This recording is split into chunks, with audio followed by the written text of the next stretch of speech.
mừng đi ai qua bờ dòng thì tặng tình thương ai tôi tiếng ngôi đi buồn kia xin nhớ đi có trong tu tuân kia đi dễ nhẹ đi dòng tình chi nhẹ và quán tu quay chiều đi chuyện cao tôi ao chi quên đi ai cầu trong chim ba giờ y mai vắng ngọt tươi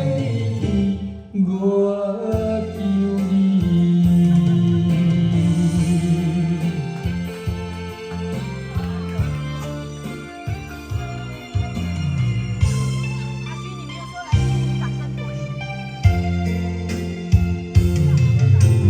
người dương hồi đến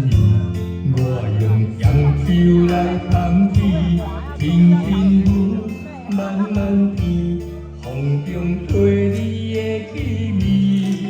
tơ mai thiên hi nên là kinh nhà lại yang thì ta hồng tê đi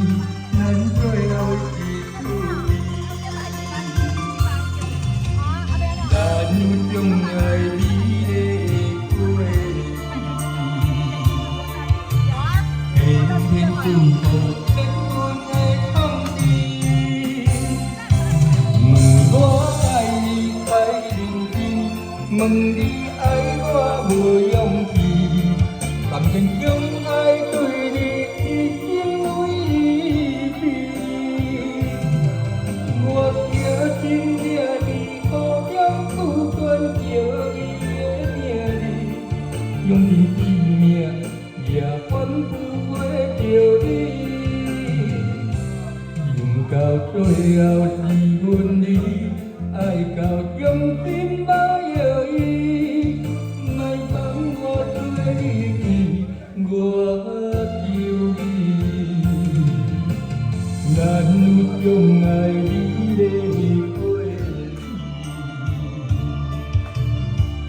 em dù hồ em hôm nay không đi mừng quá ai đi thấy đình chim mừng đi ai có bờ dòng thì tầm nhìn trong ai tôi đi tiếng ôi đi ngọt kia chim địa đi hồ trong tu tuân chiều dễ nhẹ đi